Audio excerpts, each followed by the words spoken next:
Greetings and welcome to Tips to Spruce Up Your Cover Letter. I will be your facilitator today. My name is Liz Herrera and I am the Associate Director of UIC SPH Career Services. This presentation will be brief, short, concise, and to the point, just like your cover letter. Okay, so I just want to cover basics today. When you're getting ready to write that cover letter, it should be tailored to each position. So you do not want to have a general cover letter that you're sending out for every job or internship or fellowship that you are applying for. So the very first step, you want to research the company. Why are you interested in applying for this particular position? Why do you want to be part of this company? So it's important for you to know some of the important things about the company and what appeals to you. You need to assess your skills, your strengths, and knowledge related to the job requirements. So really look at that job posting carefully. What are some of the preferred qualifications? What are some of the desired certifications, licensures, or trainings? You want to address all those things in the cover letter. So think about those experiences and skills. I want you to think about your accomplishments. Look through your resume and think about the different roles that you've had that are relevant for this particular audience, and think about those success stories. And it can be any type of activity, whether it be a paid experience or an unpaid experience. Think about those success stories. Now, the cover letter is not a rehash of your resume. The cover letter tells your story. So think about the different experiences that you've had, the different type of success stories that you're most proud of in all of your roles, and select the ones that are most relevant for this particular position and talk about those. So again, thinking about the value that you have brought to a previous employer. And of course, how will you be a good fit? How will you be a good fit for this particular department, organization, and for this role?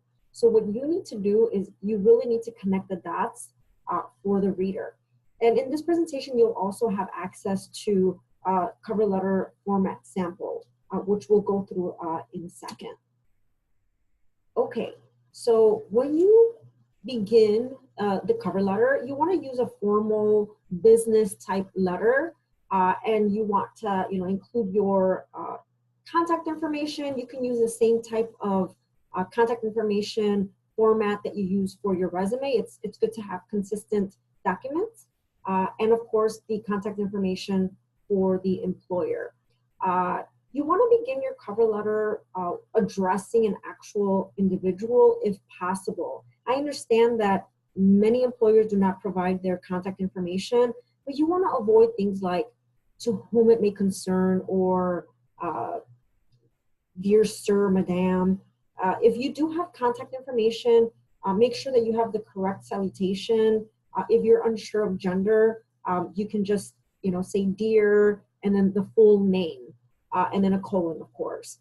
But if you absolutely do not have contact information, which a lot of times employers do that intentionally, you can write something like "dear selection committee," "dear hiring committee," as opposed to "to whom it may concern." When you're starting off the cover letter, avoid things like "my name is Joe Smith and I'm applying for XYZ position." Use something that's a little more attention grabbing. You can even begin with a quote if you'd like. You don't want to be cheesy, but you want to begin with something that really shows your enthusiasm for the role. As someone who greatly values health and wellness for underserved populations, I'm very excited about applying to XYZ position. My background in community health sciences is a great fit for this particular role. And then you go into your credentials. If you were referred by someone, don't be afraid to name drop. So if you have a faculty, a mentor that has referred you to this position, certainly include that at the very top. If there's anything that connects you to the organization, perhaps maybe you were, you worked as a capacity, or maybe you were an intern in the past, feel free to include that in the introduction. Be clear on the position you are applying for. And then again, include a quick snapshot of your credentials and the experience that qualifies you for this particular position. And now the cover letter introduction should be, brief, and only the important elements should be included. So you want to use your space wisely. Okay, so within the body, you can have 2 to 3 paragraphs. So the way that I like to approach this, I like to take the job posting and highlight some of the major components that the employer emphasizes. So again, those preferred qualifications, certain experiences that they're really looking for. So what you want to do is you want to address those points in the cover letter. So let's say they're looking for someone that has strong leadership skills, or someone that is adaptable, or someone that has experience training and teaching. So you want to use specific examples that cater to those particular skills and qualifications that they're looking for. Again, you're not walking them through your entire resume. They've read your resume. They want to know specific examples. This is where you bring your career story to life. So highlight the most important qualifications that match the job requirements. Describe points that may be of special interest to the employer. People love to read success stories. It's okay to humble brag. This is why you work so hard and you're in school and you're gaining all these different types of experiences. You want to show your value. You want to show your impact. Whenever possible, use numbers, quantify. If you implemented 5 programs across, 10 different schools, or you led trainings for 50 plus employees or community members, use those numbers. Again, focus on examples and success stories.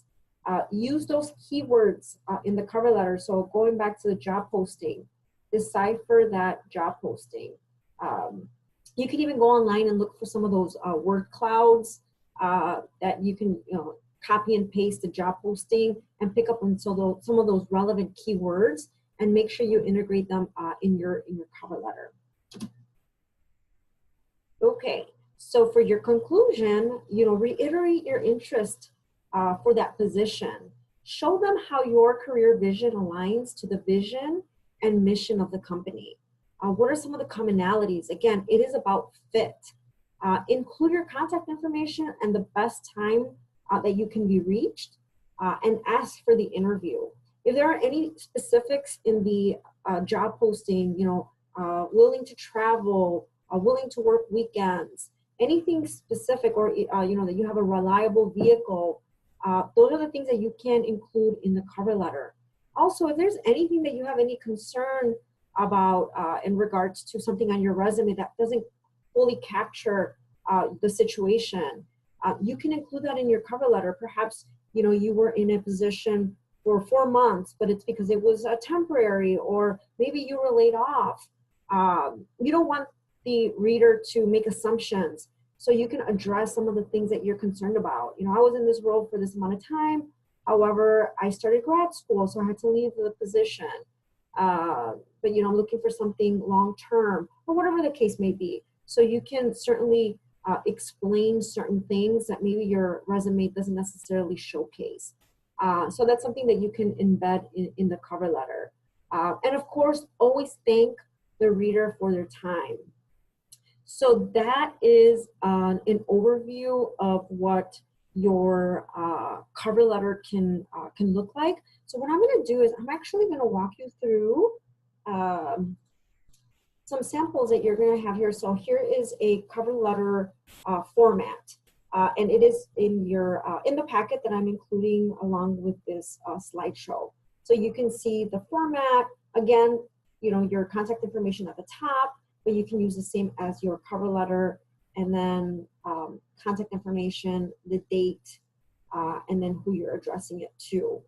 And then here I just include examples of what each paragraph would entail, as we just talked about. The other thing that I wanted to also mention, if let's say, for instance, you're applying for a position and you don't quite have direct experience in the role or in that type of role, but you have transferable skills, definitely include that. You know, what are some transferable skills or things that you have acquired in a different capacity, but that you know that you can do in this new role? Make sure you talk about that. That's the purpose of the cover letter. So again, here is a breakdown of what each paragraph can look like. And then of course your professional salutation. So here you have access to this cover letter. And then the other thing that I wanted to show you, you also have access to the UIC SPH Career Services Pinterest page if you're more of a visual person. And here there are multiple boards, and there's one in particular called cover letters. So you can certainly look at some cover letter tips and samples, articles, a variety of different resources that you can take a look at as you're crafting your cover letter. And then of course, last but not least, so as you walk through your cover letter, you know, does the cover letter have an attention-grabbing opening line? Does it communicate key qualifications? And then of course, you go into the body. Does the cover letter convey key examples of experiences that align to the targeted audience and position? And so on. And of course, information about the closing paragraph. And then, you know, is the cover letter an appropriate length? So while a resume can be 1 to 2 pages, you want your cover letter to be 1 page max. So you want to be able to showcase your experiences, your qualifications, key contributions and accomplishments within 1 page. Does your cover letter flow? I read a lot of cover letters where it's like they just start from 1 paragraph to the next.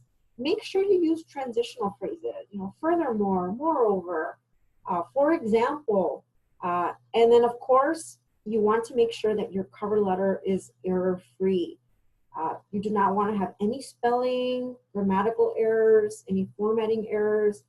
I will say in my experience, I have read a ton of cover letters where I can tell that people have been copying and pasting because there are some leftover sentences that were intended for another position. So be careful that does not happen. So make sure that someone else takes a look at your cover letter before you click submit, because it's very easy to make a mistake, especially if you've been looking at your cover letter for a long time. It's easy to overlook some of these errors.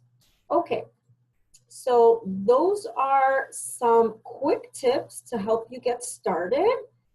So for additional resources, again, you want to visit the Career Services Tools section of the website.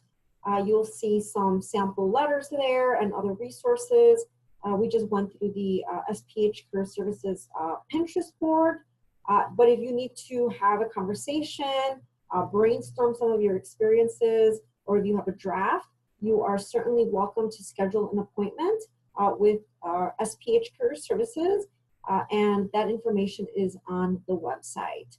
So I hope you found this helpful, and take a look at some of the other presentations as you are pursuing your career journey.